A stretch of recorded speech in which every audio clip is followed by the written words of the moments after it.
You already know the truth. We ain't claim to know everything. But what we know, we should know it. And for you to turn after you know something that's basic and simple and make up something, that shows you feeding your own belly. That's why Paul blowing on them right here. Go ahead. What did they say? Their word will eat as doth the canker, of whom is Hymenaeus, and Philetus, who what? Verse 18. Who concerning the truth have erred. They had the truth. They erred from it now. What they say now? Saying that the resurrection is past already and overthrow the faith of some. See, they made up something. You know, it's like if you trying to be somebody and look for something, the devil will give you something. It'll be like a ghost. It'll be like, I can see that. Can't you see it? And you just a fool yourself. Why? Because you wanted it. You wanted something. You wanted to be somebody. You wanted to be like brothers used to say it when I went to the Israel of God. A lot of brothers used to say, I got out of that. Because they used to say all the time, I seen that first. What difference do it make? It's in the Bible. And I'm sure really you wasn't the first to see it. Maybe Jeremiah is the one who said it. So he had to see it, right? But they got carried away. I seen that first. I remember I showed somebody that. It ain't about none of that. But when you have that attitude, you prime for the picking.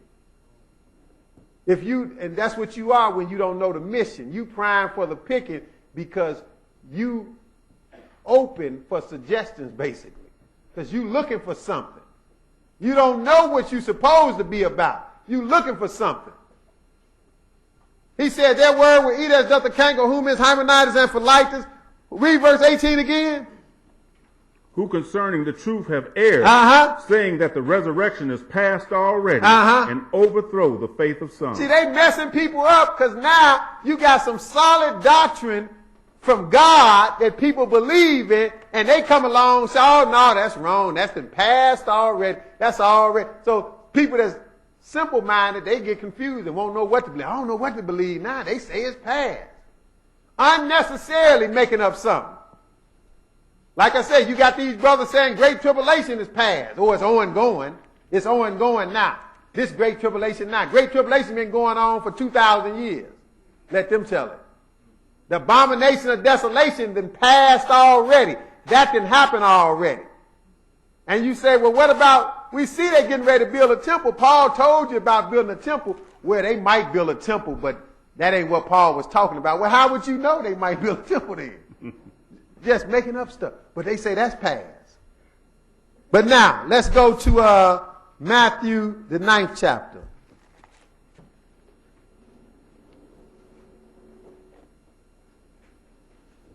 Matthew 9. Matthew 9.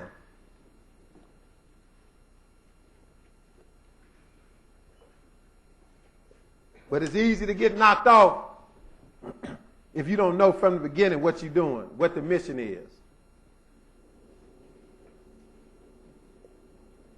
Matthew 9 and 35.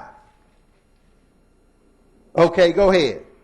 And Jesus went about all the cities and villages, teaching in their synagogues and preaching the gospel of the kingdom, and healing every sickness and every disease among the people. See, now Jesus was going about preaching everywhere because he knew what the mission was. That's why he didn't even get locked down into one town. Had all those people. At one point, he had such a big following. They said, look, we're going to take him, make him king forcefully. He ran the other way because he said, these people tripping. Because he knew it wasn't about that at that time. So he went about the cities and villages, he said, doing what? Teaching in their synagogue. But he going all over trying to spread it. That's why we open up congregation in other locations, because they need to hear the word just like we hear it here. Teaching in their synagogues and preaching the gospel of the kingdom and healing every sickness. But he was preaching and preaching what? What did it say preaching? Read that again. Preaching the gospel of the kingdom. See, he had that message all the time, didn't he? Because that's what it all boils down to. That's the ultimate goal for God. He's going to take this thing over in a short while. Preaching the gospel of the kingdom and healing sickness, every sickness and disease. Verse 36. But when he saw the multitude, he was moved with compassion on them, because they fainted, and were scattered abroad as sheep having no shepherd. See, he saw how these people didn't know nothing. He had compassion on them. Basically started crying. Because they fainted, they were scattered abroad as sheep having no shepherd, but it don't mean it was a shortage of shepherds. It's just a shortage of shepherds telling the truth, preaching the gospel, really trying to help people. The majority of shepherds out here now trying to feed themselves. Like we read, they feed their belly. It's not about helping somebody else. But go ahead. Then said he unto his disciples, the harvest truly is plenteous, but the laborers are few. See, that's the way it is to this day. The people that's truly on this mission, the harvest truly is plenteous. There's plenty of people need the gospel, but the people putting it out there are very few. The laborers are few. Go ahead, what should we do? 38. Pray ye therefore the Lord of the harvest, that he will send forth laborers into his harvest. See, we should be praying. See, that's why we're trying to get more people that can preach. We ain't trying to limit people from preaching. We're trying to get more people that can preach and that can help and do whatever needs to be done, whatever work needs to be done, because we need more laborers in the harvest. Because time is short and lives are at stake. But now, Luke 9. Luke the 9th chapter. See, but it's all about the mission of preaching the gospel. It ain't about just trying to hold a meeting. Luke 9 and verse 57. Like I said, some people actually got upset when we opened up some other congregations because now brothers out of town and we going other places. They got upset, said, hey, like we supposed to just stay in one location. But you tell them you trying to serve the Lord, and they don't understand that. They understand everything but serving the Lord. But Jesus lets you know that it's one thing that's the priority. Even over somebody that have died. The man said, he said, follow me. He said, Lord, I'll follow you, but suffer me first to go and bury my father. Jesus said unto him, let the dead bury their dead, but go thou and preach what? The kingdom of God. The kingdom of God. Back to the kingdom of God, right? That's right. That is the mission. Preaching the gospel. Ain't nothing more important than that. And we want to make sure we don't get sidetracked thinking there's something else that is more important. Nothing is more important than that.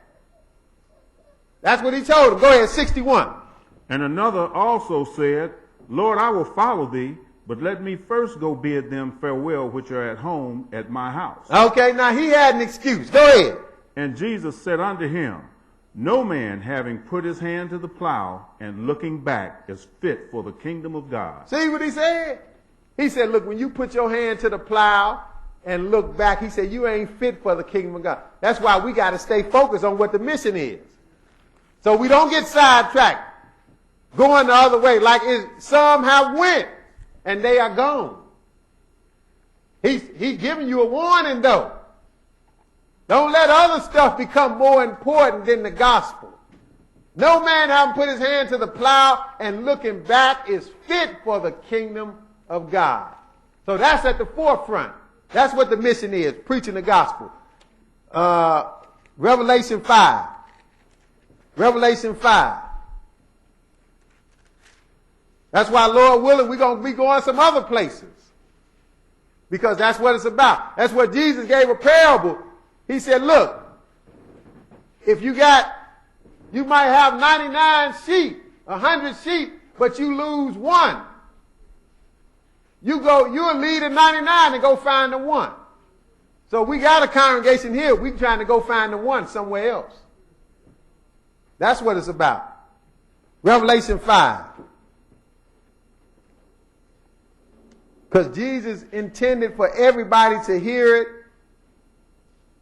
Because it's going to affect everybody in the end. The whole world going to have to deal with this.